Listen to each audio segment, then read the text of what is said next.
आज हम पढ़ने वाले हैं क्लास 11 की इंग्लिश।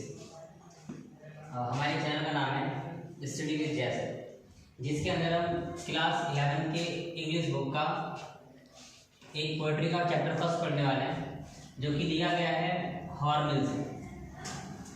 और इसके अंदर हमें कई बार समस्याएं ऐसी आती हैं कि हम लोग स्टैंजा को सॉल्व नहीं कर पाते, और कई सारे विद्यार्थी ऐसे होते हैं जो ये नहीं जानते कि स्टैंजा होता क्या है।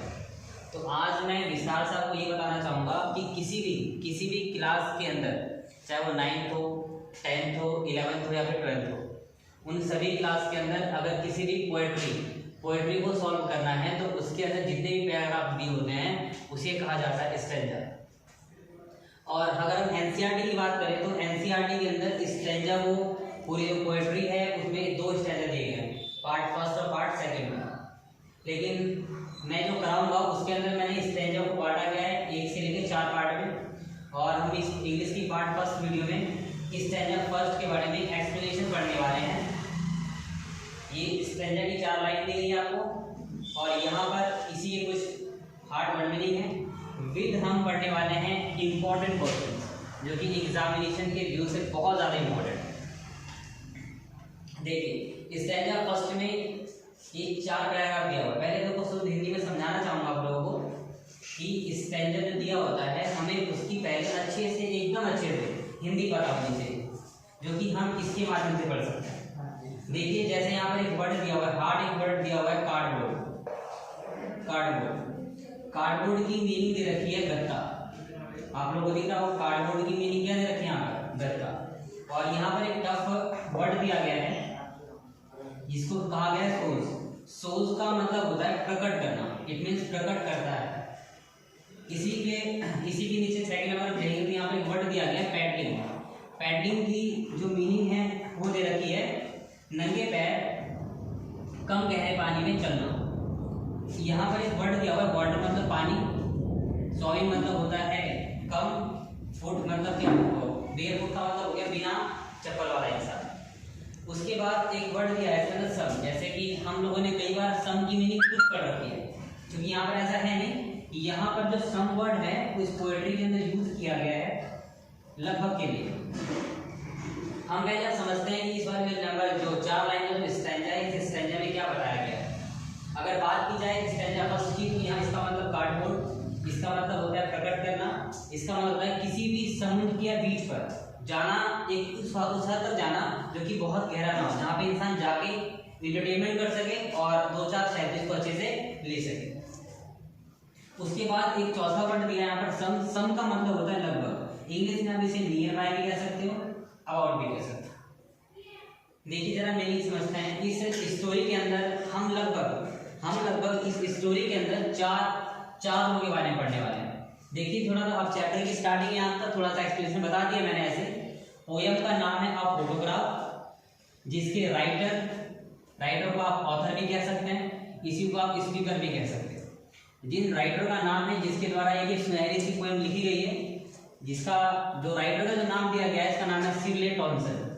ठीक है, हमें अब देखना है जो सिरले टॉनसन है इस समरी में, इस स्टैंजा में 4 लाइन में 4 पैराग्राफ के अंदर क्या बातें बताते हैं। तो इन्होंने इस बात में हमें कहीं ना कहीं बता रखा है, इस पूरी समरी के अंदर हमें बताया था कि कहीं जो बचपन होता है और वयस्क अवस्था जो होती है और उसके बाद जो मृत्यु की अवस्था है, इस पूरी पोएम को पढ़ने के बाद हमें पता लग जाएगा बस। लेकिन हाँ इस 4 जो पैराग्राफ है, इस 4 पैराग्राफ में हम केवल के बचपन के बारे में पढ़ने वाले हैं। जैसे अगर हम बात करी जाए यहाँ पर, जैसे कि the cardboard shows me how it was. It means क्या है, एक जो कवि है उनके पास एक पुराना कार्डबोर्ड होता है, वह बताता है, वह प्रकट करता है उनकी फैमिली होती है, उसकी कवि की मतलब मदर है, और मदर के साथ दो कजन्स हैं, उनकी मदर की 2 कजन्स है।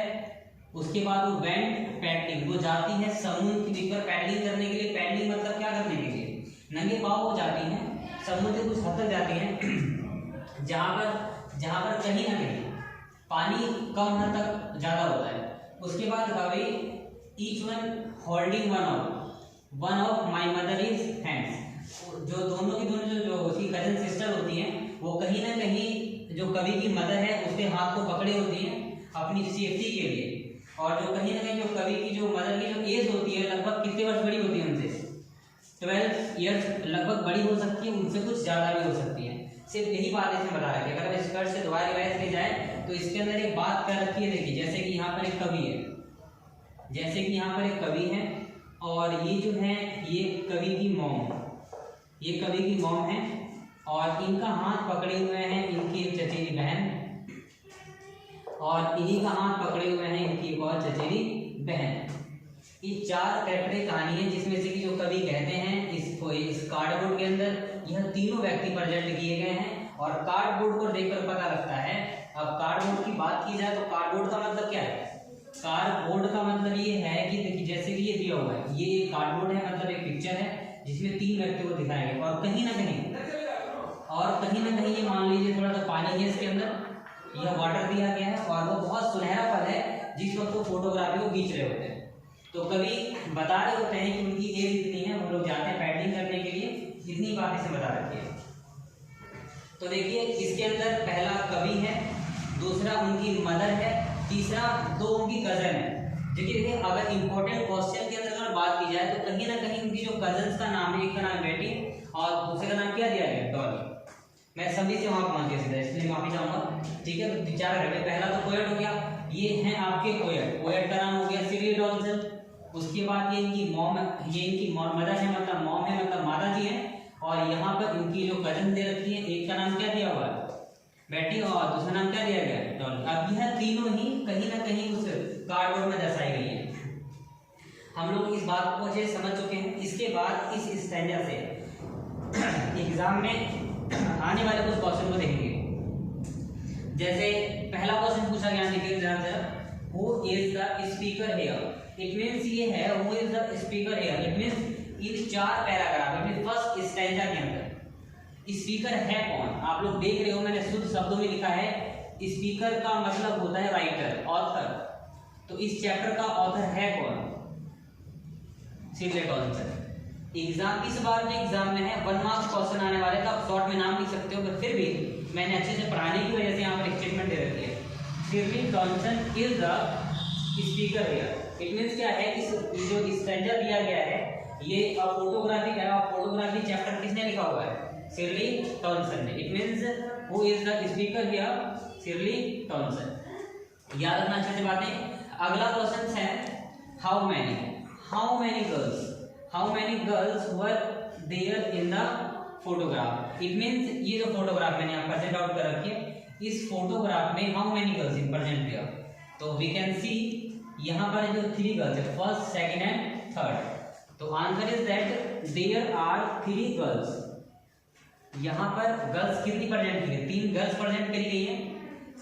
1 इज पोएट्स मदर, जिसमें से कि एक मदर है पोएट की, एंड अदर्स, उनके अलावा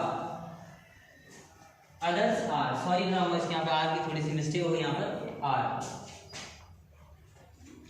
आर कजन्स। इट मींस वहां पर इनकी एक मदर है और मदर के साथ कुछ अदर्स, मतलब 2 कजन्स हैं। इट मींस इस क्वेश्चन का जो आंसर हो गया 3 girls.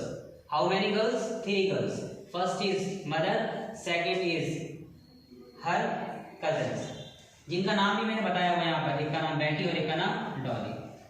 Next question is that name the poem and the poet.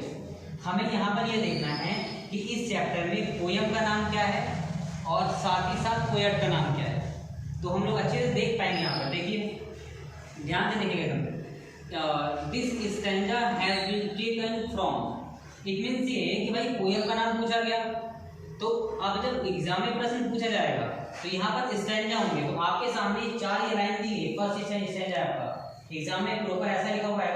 तो आपको देखना जैसे कि हमने पढ़ा और आपको ये सारे वर्ड्स को पता लगा कि अच्छा ये जो है स्टैंजा कहाँ से लिया गया, तो हमें याद आएगा this stanza has been taken from a photograph. It means poem का नाम क्या हो गया? A photograph.